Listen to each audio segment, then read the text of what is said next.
com muito orgulho que eu quero chamar a doutora Cristiane Vasconcelos, que vai falar sobre avaliação terapêutica dinâmica, nosso grande diferencial. Uma salva de palmas! Mais! Aê! Seja bem-vindo ao palco, agora ele é todo seu. Você já pode abordar aquele tema que a gente conversou. Vou deixar pro final. Isso, show.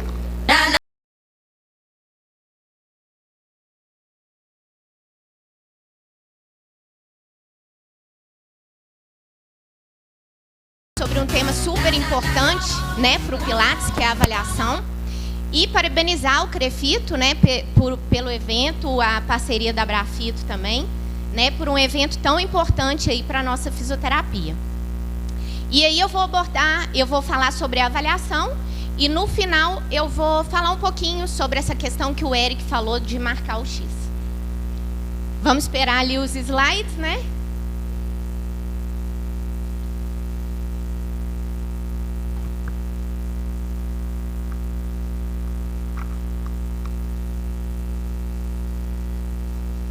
Então vamos começar. Queria primeiro iniciar retomando uma publicação, não sei se vocês viram, que Bernard Chafun fez nesse último mês sobre os commodities. Vocês sabem o que são os commodities? Os commodities são produtos de qualidade e características uniformes que não são diferenciados de acordo com quem os produziu ou de sua origem. E a gente quer isso para a nossa fisioterapia, a comoditização da fisioterapia. Então, a gente tem que fugir dessa comoditização da fisioterapia. A gente tem que buscar a individualização dos atendimentos, dar importância ao contexto e característica do nosso paciente. E isso somente é possível por meio de uma avaliação. A avaliação, gente, é que define as profissões. A avaliação do médico, a gente sabe que é muito diferente da avaliação do psicólogo, que é diferente da avaliação do arquiteto, do nutricionista e do fisioterapeuta também. A fisioterapia, ela precisa de um modelo de avaliação para guiar a sua prática e sua pesquisa, demarcando o nosso papel na sociedade. O desenvolvimento de estratégias diagnósticas condizentes para a nossa prática clínica é um passo crítico para o futuro da nossa profissão. Portanto, um modelo de avaliação adequado à atuação nossa dos fisioterapeutas possibilita uma melhor compreensão do processo vivenciado pelo indivíduo e, assim, uma atuação mais assertiva nossa, como fisioterapeutas, para o alcance dos objetivos definidos. A gente sabe que, atualmente, os modelos de reabilitação, eles têm definido a saúde de uma forma mais ampla, onde fatores sociais, psicológicos e ambientais vão influenciar a saúde e a qualidade de vida. A OMS define qualidade de vida como a percepção das pessoas de sua condição na vida, dentro do contexto de cultura e sistemas de valores nos quais elas vivem, em relação às suas metas, expectativas e padrões sociais. E Joseph Pilates já falava há mais de 100 anos atrás que a aptidão física é o primeiro requisito para a felicidade, que um bom condicionamento físico é a obtenção e manutenção do desenvolvimento uniforme do corpo, saúde mental e ser capaz de realizar com facilidade suas atividades de vida diária. Então, vamos retomar rapidamente aí o conceito de Pilates. O método Pilates, ele pode ser definido, né, como uma filosofia de treinamento que integra o corpo, a mente e o espírito com o objetivo de conseguir um controle preciso do corpo. Essa filosofia de treinamento, que alguns livros, aí, alguns pesquisadores falam que é uma filosofia de vida, que a gente tem que trazer esses benefícios do Pilates para a nossa vida, nada mais é do que a contrologia, que é a arte do controle, e foi como o método Pilates era chamado antigamente, de contrologia. E essa contrologia, ela deve haver tanto no plano físico quanto no plano mental. No plano físico, seria uma organização, um controle do movimento. Para isso, todo o movimento ele tem que ser completamente guiado pela nossa mente. Seria como se fosse um movimento inteligente, a excelência do movimento.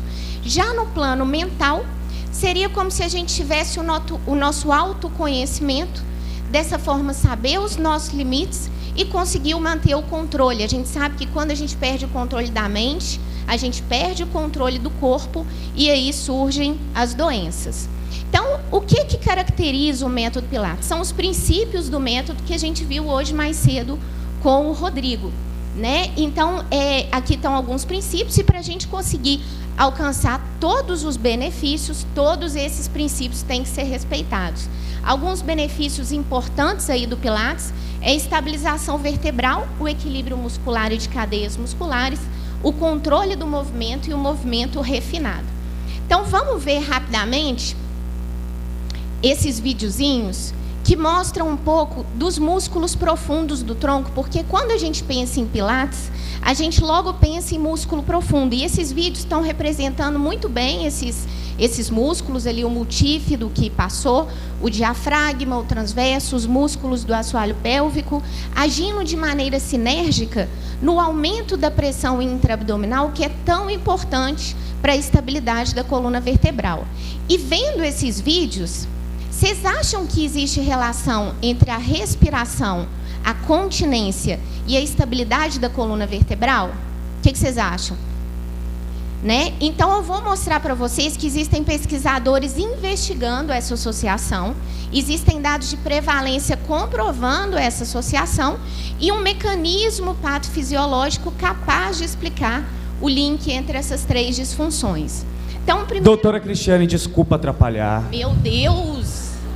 Sabe o que acontece, doutora? Foi a primeira vez que você interrompeu, e justamente comigo. Mas é porque você é minha favorita, desculpa. Sabe o que acontece? Você sabe que tem uma câmera ali e uma ali, e que depois esse conteúdo vai ser... a gente está encontrando uma forma de enviar para quem não pôde estar aqui. Entendi. Só que se você ficar aqui, a gente não te vê. Aonde que é pra eu ficar? Aqui, ó, na luz. Na luz? Na luz. Ai, só vim para falar isso. E se eu enxergar? Hã? Se eu não enxergar? Aí é mais... Não, mas beleza, eu acho que vai dar certo. Obrigado, desculpa. Então, Smith e colaboradores vão voltar. Eles viram, por meio de um estudo transversal, que embora a obesidade e o nível de atividade física sejam dois fatores que são muito investigados na dor lombar, a presença de incontinência urinária e disfunções respiratórias estão mais fortemente associados à queixa de dor lombar. Esse outro estudo, olha, eles avaliaram mais de 1.000 mulheres e eles encontraram que 78% das mulheres com dor lombar apresentavam incontinência urinária. Quando eles compararam, olha essa porcentagem, 78% das mulheres com dor lombar apresentavam incontinência urinária.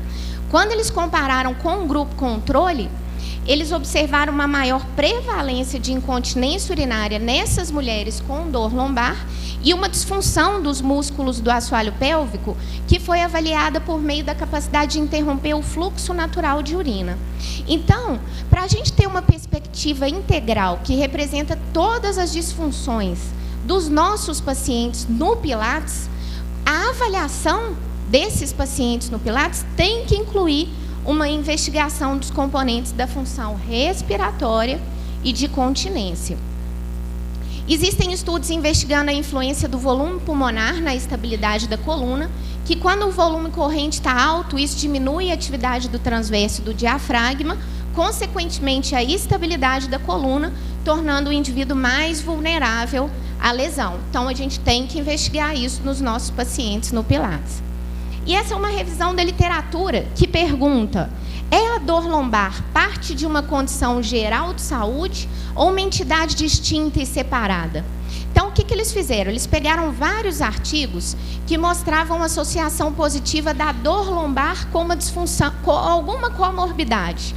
Mas eles encontraram vários artigos mostrando associação positiva da dor lombar com uma disfunção respiratória.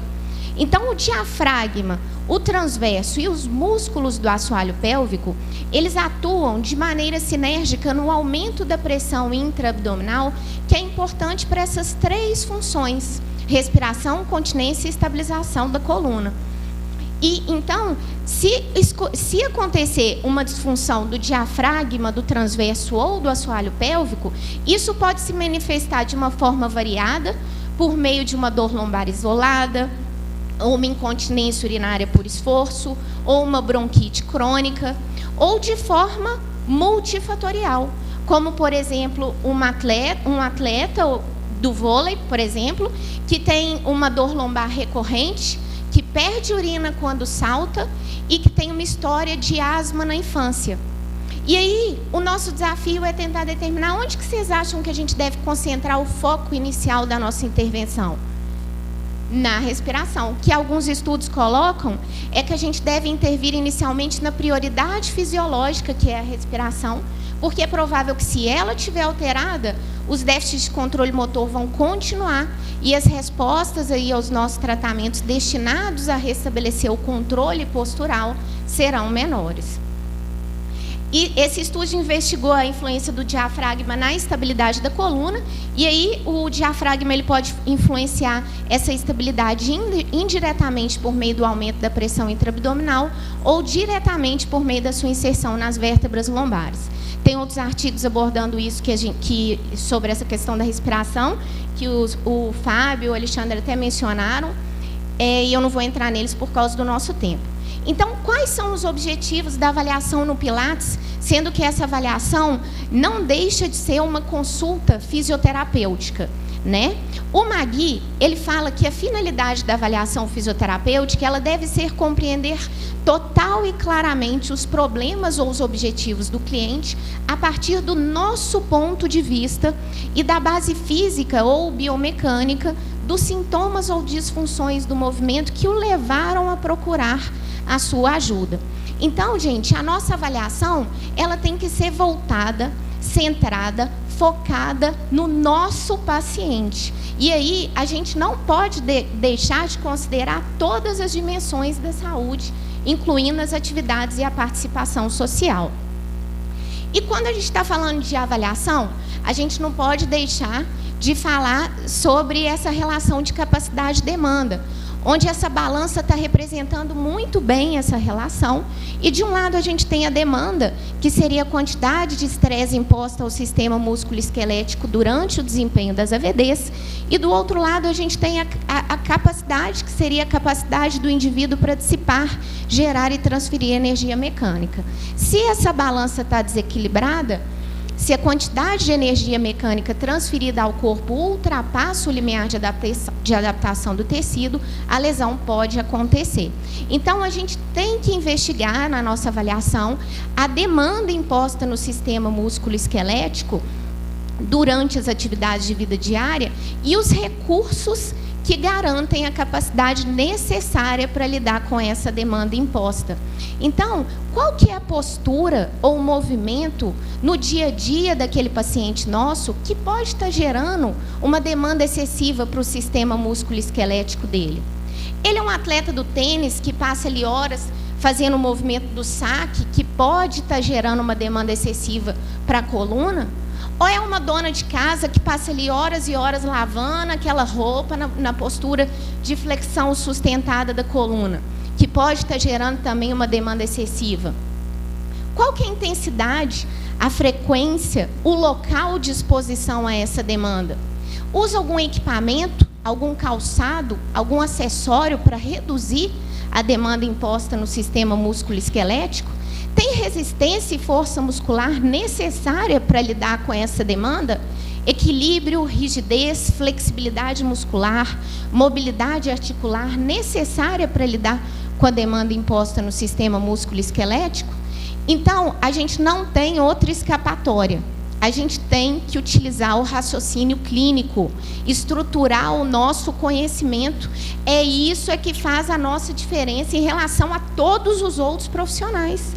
É o nosso raciocínio clínico. A interação entre os fatores intrínsecos e extrínsecos que determinam a lesão, ela é muito complexa. É uma interação não linear. Então, a gente não pode ficar focado ali principalmente em características específicas do tecido lesionado, ao invés de investigar possíveis fatores distantes anatomicamente ou até mesmo do ambiente que podem contribuir para o aumento da sobrecarga nesse tecido. Interessante que estudos recentes têm evidenciado que exercícios focados na melhora do controle neuromuscular da coluna lombar e da pelve, que é tanto trabalhado no Pilates, tem reduzido a recidiva de lesões musculares nos membros inferiores. Então, gente, não tem escapatória. A gente tem que usar o raciocínio clínico, é difícil, mas é aí que vai funcionar. A gente não pode ficar focado ali só na estrutura lesionada. Vamos dizer que a gente tem um paciente que é um empresário que viaja toda semana a trabalho e que toda semana ele volta dessa viagem com dor. Será que a gente deve ficar focado ali só na estrutura lesionada dele? Ou tentar investigar o contexto, o ambiente desse indivíduo como um todo, as atividades, a participação social dele? Será que toda vez que ele não vai buscar aquela mala pesada na esteira rolante, ele não faz um movimento de flexão e rotação da coluna, que pode estar sendo uma demanda excessiva para o sistema músculo-esquelético dele? Será que ele tem capacidade para lidar com essa demanda? Então, como que a gente pode aumentar essa capacidade? Ou como que a gente pode reduzir a demanda imposta no sistema músculo-esquelético? Então, a gente tem que relacionar os problemas e as necessidades levantadas pelo indivíduo com as disfunções, limitações das atividades e restrição na participação. Considerar os fatores pessoais e ambientais e entender as relações entre as disfunções observadas e a capacidade do indivíduo para lidar com a demanda imposta no sistema músculo-esquelético. Então, Eric, agora eu vou inverter. Eu que vou fazer as perguntas para eles. Tá? Quero ver quem vai saber. Algumas questões, então, para a gente refletir. O que a gente avalia no Pilates? O quê? A gente avalia padrões de movimento, a nossa avaliação é funcional? A nossa avaliação é padronizada, ou a gente faz um dia de um jeito, outro dia de outro jeito? A gente considera as exigências específicas do indivíduo e os princípios do Pilates? Seu cliente melhorou desde que iniciou a intervenção com você? Como que você sabe que ele melhorou? Quanto que ele melhorou? E como que vocês mostram para ele, então, que ele melhorou? Então, eu vou mostrar para vocês, pode ficar aí, tá ótimo você aí. Pode ficar aí. Posso responder rapidinho? Pode. Não sei. Tem ideia. Não tem nem ideia?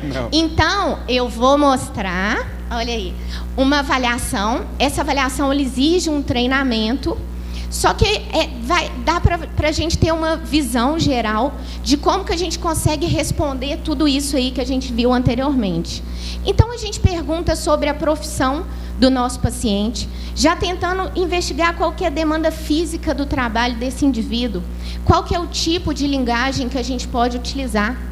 É um médico, a gente pode utilizar termos mais técnicos, mas será que a gente pode utilizar essa mesma linguagem com uma dona de casa que não está familiarizada com esses termos?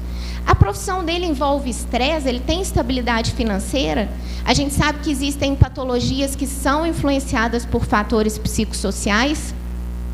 Qual que é o estado civil desse indivíduo? Ele tem estabilidade afetiva? Tem suporte familiar? Para a gente entender no contexto desse indivíduo, o ambiente dele como um todo, aquela pessoa que está ali à nossa frente. Sério que tudo isso importa? Tudo isso, você vai ver, tem muito mais coisa, tá só no início. Chocado.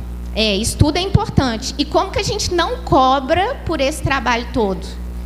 Tem gente que não cobra por isso, hein? Eu não faria por menos de R$1.000, nem... Pois é. Então, a idade, né, existem características físicas e até mesmo emocionais que são influenciadas pela idade.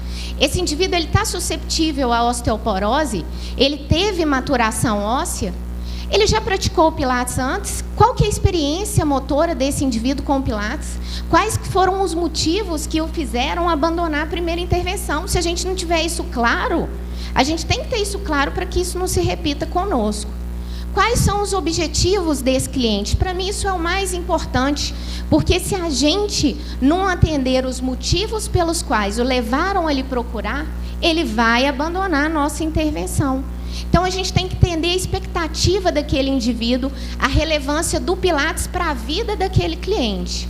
E aí a gente investiga um pouco mais da história pregressa, da história familiar. A gente viu que existe um mecanismo patofisiológico capaz de explicar o link entre incontinência urinária, disfunção respiratória e dor lombar, e isso é muito importante para a gente no Pilates. Tem algum risco, algum sintoma que pode emergir durante a nossa intervenção? Fez alguma cirurgia que contraindica algum movimento? Usa algum medicamento que pode surgir algum efeito colateral, como, por exemplo, a simvastatina, que pode dar a sensação de cansaço e dor muscular? E aí, quais são os hábitos de vida desse cliente? Isso para a gente é importante, a gente tem que investigar as atividades de vida desse indivíduo, quais são, se ele pratica algum esporte, qual que é a atividade de lazer dele, né? Na nossa intervenção, a gente vai ter que mimetizar os gestos esportivos e as atividades de vida diária. Imagina que o lazer do nosso paciente é andar de bicicleta com os amigos e ele não está podendo fazer isso por causa da dor. Isso é muito importante para a gente. Ele fuma? Será que isso não está influenciando na respiração, que é tão importante para o nosso Pilates? E aí a gente lembrar que os padrões de movimentos envolvidos nas atividades, na participação social, podem aumentar a demanda imposta no sistema músculo-esquelético. Então, vamos investigar um pouquinho mais dessa demanda? Qual que é o movimento ou postura no dia a dia desse indivíduo que pode estar gerando uma demanda excessiva para o sistema músculo-esquelético dele? Qual que é a intensidade, a frequência, o local de exposição a essa demanda? Usa algum calçado, algum equipamento, algum acessório para reduzir a demanda imposta no sistema músculo-esquelético? A demanda de um atleta de elite é muito diferente de uma dona de casa e de um empresário. E a gente tem que levar isso em conta na nossa intervenção. E aí a gente vai para as escalas, onde a gente utiliza a escala visual analógica da dor para investigar um pouco mais da estrutura e função do corpo, e a escala de atividades e participação, que a gente pede para o nosso paciente citar 3 atividades ou participação social em que ele apresenta alguma limitação, sendo 0 ele incapaz e 10 sem nenhuma limitação. E aí a gente vai para os testes funcionais, a gente vai ver eles um pouco mais para frente. A gente busca uma abordagem sistemática, padronizada, a simplicidade, a praticidade, a responsividade para a gente conseguir detectar melhora para o nosso paciente durante uma reavaliação. O nosso corpo ele é muito complexo, ele possui segmentos interdependentes para a gente avaliar movimentos isolados nos estágios iniciais de uma avaliação. Então, a gente avalia a qualidade do movimento antes de avaliar a quantidade. Essas posturas, esses movimentos, nada mais são do que formas da gente avaliar o padrão de movimento em tarefas básicas, regulares do dia a dia do nosso paciente. Então, são posições, movimentos onde debilidades, equilíbrios, assimetrias e limitações vão se tornar perceptíveis por um fisioterapeuta treinado nessa avaliação.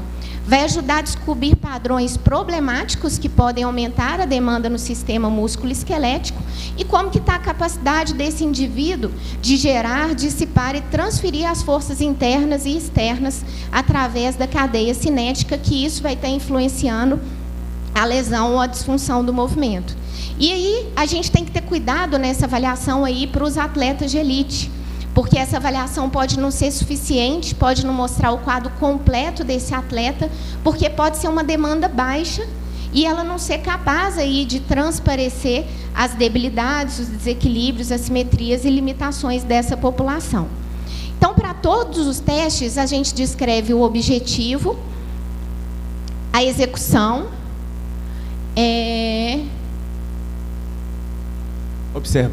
observação.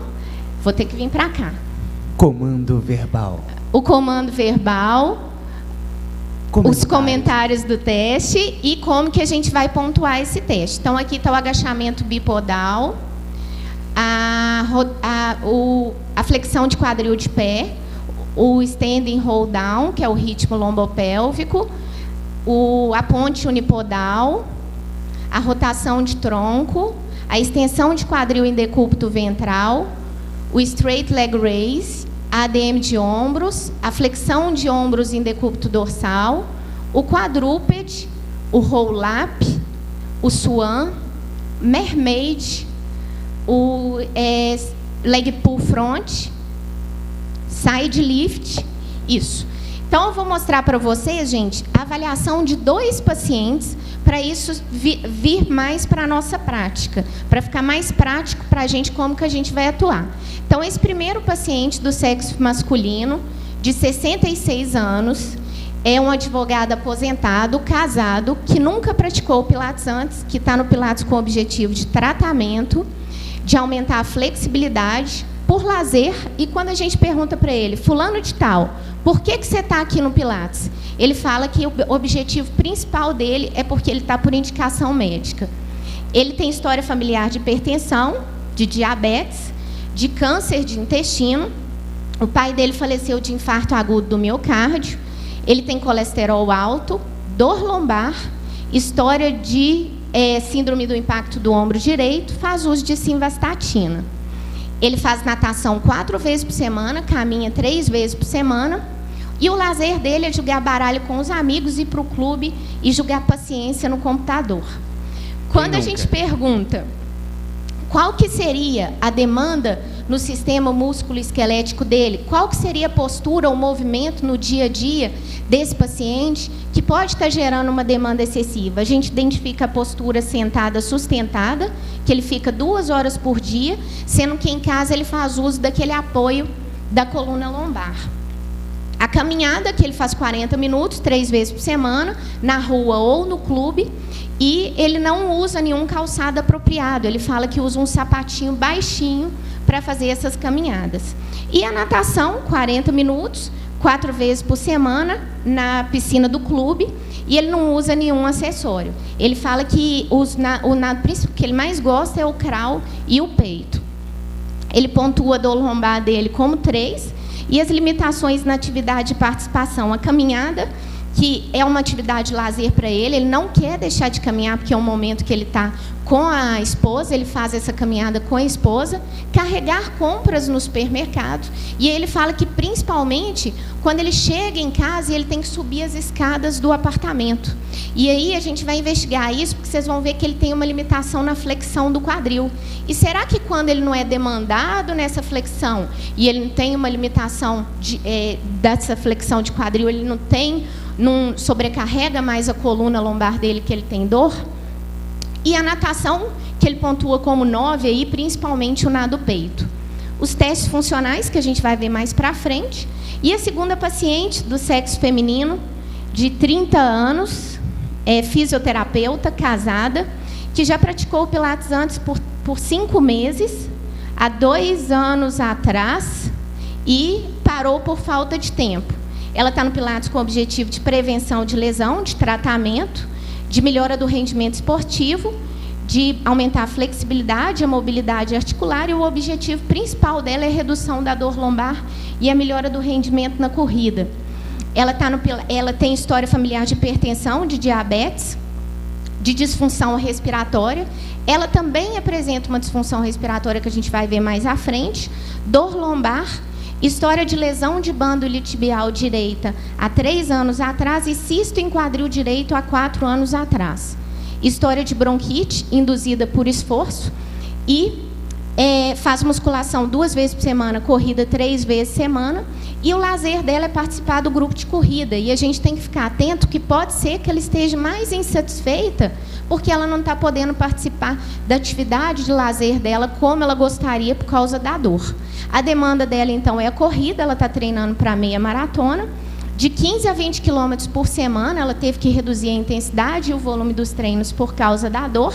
3 vezes por semana e faz essa corrida em rua plana. Ela usa palmilha ortopédica e tênis de corrida. Pontua a dor lombar dela como 5. E as limitações na atividade de participação, a corrida, que ela também pontua como 5, que ela teve que reduzir a intensidade dos treinos por causa da dor. Os testes funcionais, e aí vamos ver um pouquinho desses testes. Então, o primeiro paciente aí na flexão de quadril, a gente observa que quando ele faz essa flexão, ele faz uma rotação externa do quadril. Além disso, ele aumenta a lordose lombar, deslocando o centro de massa posteriormente, quando esse quadril atinge 90 graus de flexão, estendendo o quadril da perna de apoio. Vocês vão ver que isso vai ficar mais claro na vista lateral. E isso é interessante porque ele assume esse mesmo padrão em outros testes, e na postura estática dele, ele tende a deslocar esse centro de massa posteriormente, aumentando a lordose lombar, né? E aí ele estende o quadril da perna de apoio. E aí, gente, o peso do corpo ele não fica distribuído ali uniformemente na pelve e membros inferiores. Acaba que tem uma sobrecarga constante na coluna lombar. A gente vai ter que trabalhar isso aí com ele. A segunda paciente, a gente observa que ela apresenta um alinhamento adequado de membros inferiores, né? Ela não tem aquela rotação externa do primeiro paciente. No entanto, olha só, ela desloca muito o centro de massa lateralmente para a perna de apoio. Conseguem observar isso? Então, como que será que está esse centro dela para ela ter que deslocar esse centro de massa tanto para essa perna de apoio? Em vista lateral, a gente observa que ela tem um adequado alinhamento de membros inferiores e do tronco também. O ritmo lombopélvico, que a gente observa que ele tem uma mobilidade reduzida da coluna torácica baixa e lombar.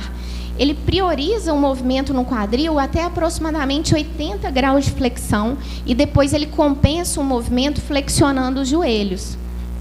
Conseguem perceber que ele prioriza no movimento no quadril até mais ou menos 80 graus e depois compensa ele flexionando os joelhos. Ela apresenta uma mobilidade distribuída na coluna torácica. No entanto, tem até um ponto ali na transição da tóraco-lombar que tem maior movimento. Não sei, o laser aqui não sei, não vai dar para ver, mas na tóraco-lombar a gente percebe um maior, um altinho, que seria uma região de maior mobilidade. E tem pouca mobilidade em flexão da coluna lombar. A ponte unipodal, vamos ver a foto dele primeiro. Ele tem uma maior extensão do quadril. E isso é interessante que ele repete isso em outros testes. E ele possui mobilidades reduzidas em vários segmentos do corpo. E ele compensa essa falta de mobilidade na extensão de quadril que ele tem adequada. Ele acaba aumentando a lordose lombar e apresenta uma queda pélvica. Ela, nessa vista, o interessante da gente observar é que ela tem uma tendência de ir abduzindo os quadris. E aí a gente começa a questionar como que será que está o tensor da face lata dela, será que ela tem uma dominância desse tensor, né, que está tentando estabilizá-la nessa postura que é desafiadora para ela? A gente observa que ela tem uma dificuldade em manter a extensão do quadril e a volta do movimento não é tão controlada. Olha só, a desaceleração do movimento não é tão adequada. Então, como que será que está a força excêntrica desses membros inferiores, a força excêntrica desses músculos do tronco? A gente vai ver que isso se repete em outros testes também. E ela também apresenta uma queda pélvica que a gente consegue observar. A rotação de tronco, que a gente observa que ele apresenta um movimento maior na pelve e na lombar baixa. A gente observa até um movimento nos joelhos ali acontecendo, nas pernas ali dele se movendo. E ele apresenta uma mobilidade reduzida na coluna torácica. Essa torácica ela se move como um bloco que ele tem até que elevar os ombros ali, né? Já ela, olha que interessante como que ela desloca o centro de massa posteriormente, aumentando a lordose lombar. E o mais interessante é que ela assume esse mesmo padrão na corrida. Então, ao invés dela correr deslocando o centro de massa para frente, ela tende a correr deslocando o centro de massa para trás. E isso pode estar diminuindo o desempenho dela na corrida. Será que a gente não tem que trabalhar essa rotação? Ela tem uma amplitude de movimento também reduzida para o lado esquerdo, que é um pouco assimétrica. O leg pull front, que a gente vai observar, ele apresenta uma amplitude de movimento e extensão de quadril adequada. Ele acaba flexionando os joelhos, mas talvez se a gente orientasse a não flexionar, ia manter um alongamento axial, o padrão de movimento ia ser mais eficiente. Ele perde a coluna neutra, fazendo uma leve rotação e aumentando a lordose lombar. Ela, principalmente quando a gente compara com ele, a gente observa uma amplitude de movimento e extensão de quadril reduzida. Parece que o videozinho travou. Não, foi. Uma amplitude de extensão de quadril reduzida. Ela tem uma tendência de flexionar os joelhos e novamente de ir abduzindo os membros inferiores, né? A gente observa que a cada repetição ela tem uma tendência de abrindo os membros inferiores. Novamente a gente pergunta, como que será que está esse tensor da face lata? Será que ela tem uma dominância desse tensor? O quadrúpede, que a gente observa que ele tem um padrão de movimento eficiente aí, um grande, né, alongamento axial. Olha a extensão de quadril, ele não precisa de descansar após cada repetição. Ela, a gente observa que apresenta uma amplitude de quadril reduzida ali de extensão, ela tem uma tendência de flexionar os joelhos é uma postura desafiadora para ela não tem tanta estabilidade, ela precisa de descansar após cada repetição do movimento. O roll-up, que a gente vai ver ali, ele apresenta uma mobilidade de flexão da coluna lombar e quadril reduzida. E isso, o que acontece? Como o movimento não distribui, essa mobilidade não distribui na coluna, o braço de alavanca que os músculos superficiais têm que agir é maior. Isso aumenta a demanda dos músculos superficiais e, consequentemente, a força compressiva na coluna. Né? Então, isso pode estar sendo uma sobrecarga na coluna. E aí, a gente observa que ele acaba utilizando os flexores de quadril, que ele até eleva os membros inferiores. Ela também apresenta uma mobilidade reduzida de flexão da coluna lombar, né? Principalmente na volta, a gente observa que ela não mobiliza muito a coluna lombar, o movimento distribui só na coluna torácica. Então, a mesma questão do braço de alavanca, para ela está maior, força compressiva na coluna maior. Ela também tem uma hiperativação de psoas, né? Que ela relata um incômodo e a palpação dela é bem dolorosa. O Swan, onde que vocês acham que vai priorizar o movimento dele? No quadril, né? Ele tem uma mobilidade reduzida de extensão da coluna torácica e lombar e ele acaba compensando o movimento ali, o final do movimento, elevando as escápulas. Ela apresenta uma mobilidade de extensão de coluna torácica reduzida. O movimento prioriza na lombar baixa.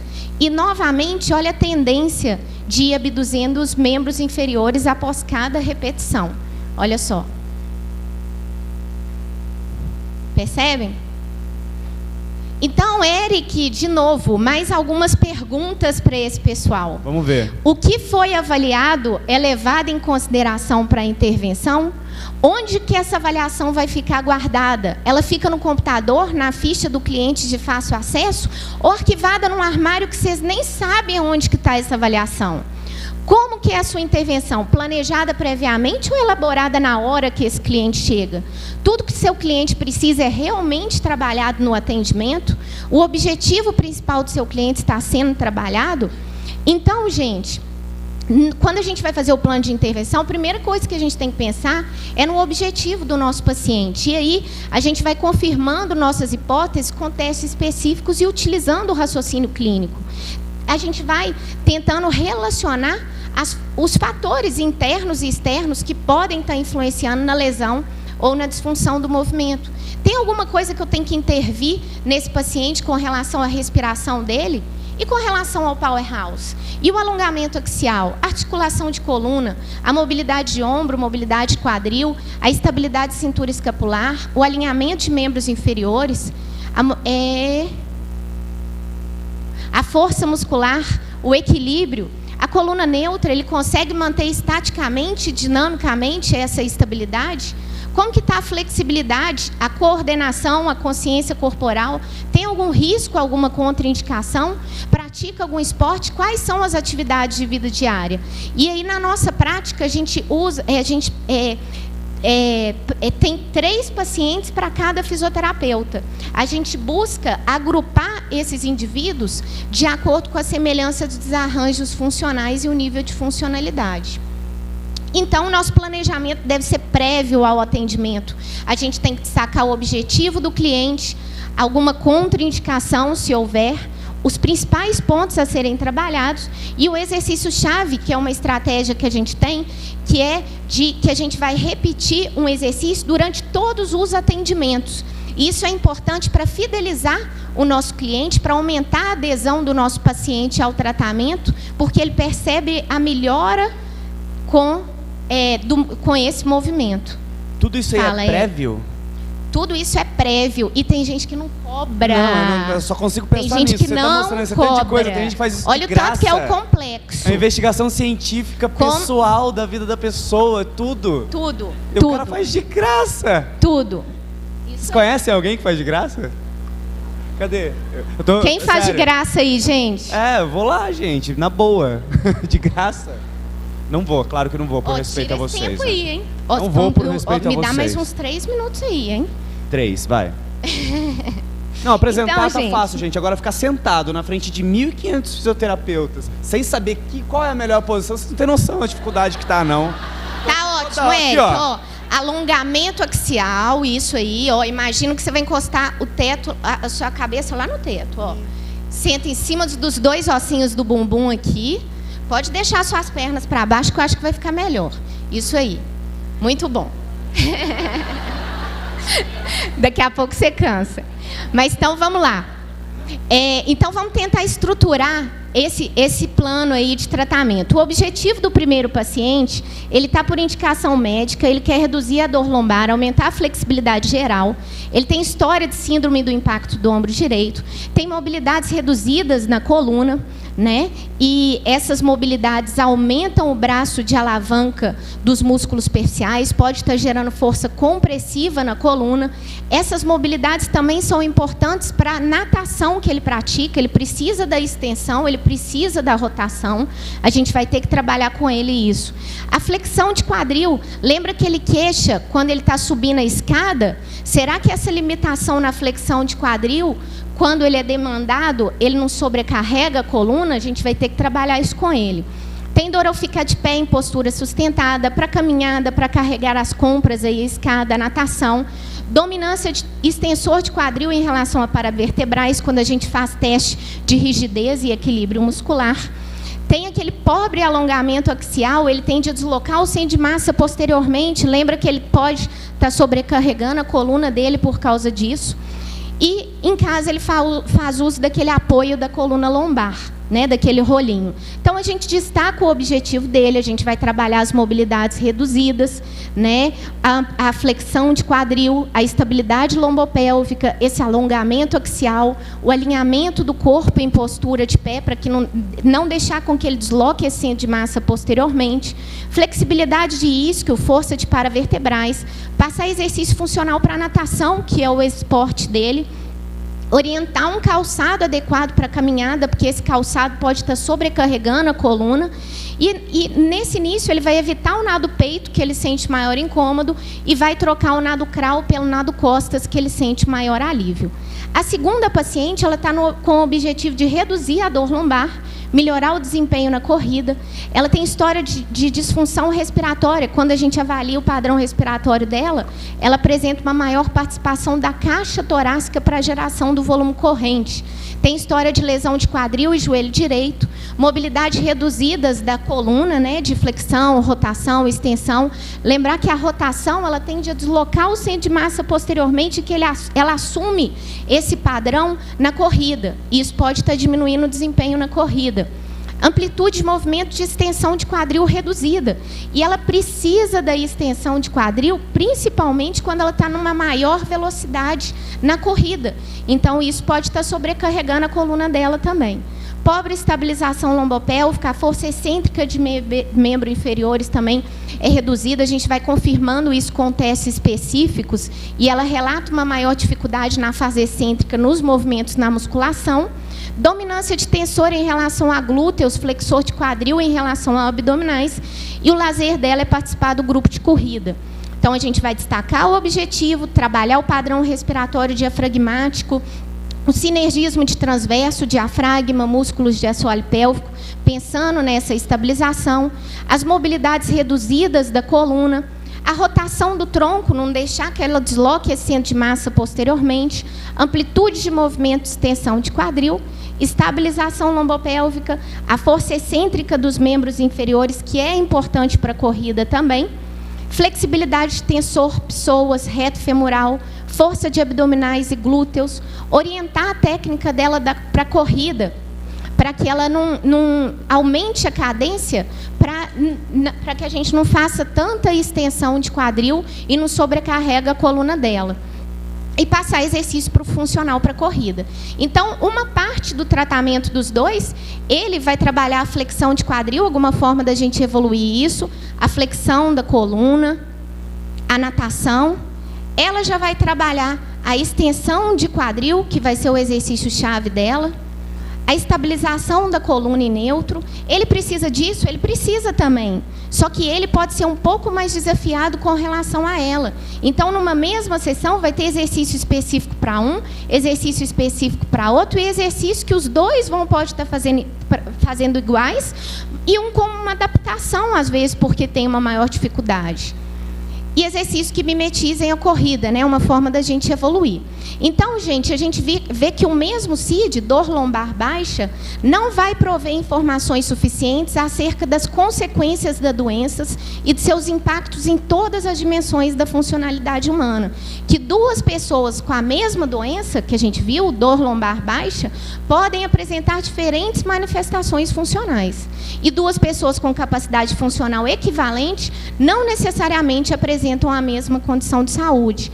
Então, muito importante, porque uma disparidade entre os problemas levantados pelo indivíduo e os fatores objetivos avaliados por nós pode levar a estratégias inapropriadas de intervenção, dificuldades na comunicação e diminuição da adesão ao tratamento. Portanto, uma avaliação centrada, voltada, focada no nosso paciente, vai permitir a nós, fisioterapeutas, a formulação dos problemas relevantes e dos objetivos específicos, o discernimento dos fatores que causam ou contribuem para esses problemas e o planejamento de intervenções mais apropriadas. Isso não vai ser diferente no Pilates.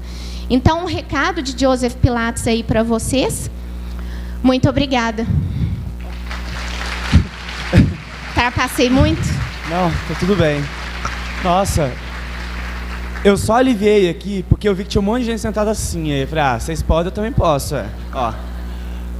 Cara, tudo isso é antes de atender. Antes. Cara, é tão importante ou mais até do que atendimento, porque senão o cara vai pro caminho errado, se não tiver uma avaliação correta. Como que você Eu não tinha noção do quanto isso era importante. Como que você vai fazer uma intervenção sem colher essa história?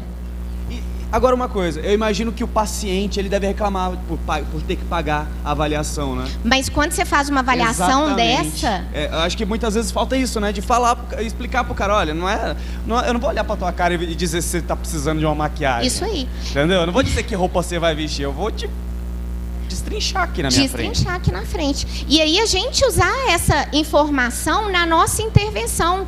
Porque tem muita gente que faz isso aí, e aí esse trem fica guardado lá no armário, nem pega as informações, e na hora do vamos ver lá, faz tudo igual para todo mundo. Então, não é, né? Não pode. Tem que ter a individualidade. Cara, uma salva de palmas para a doutora Cris.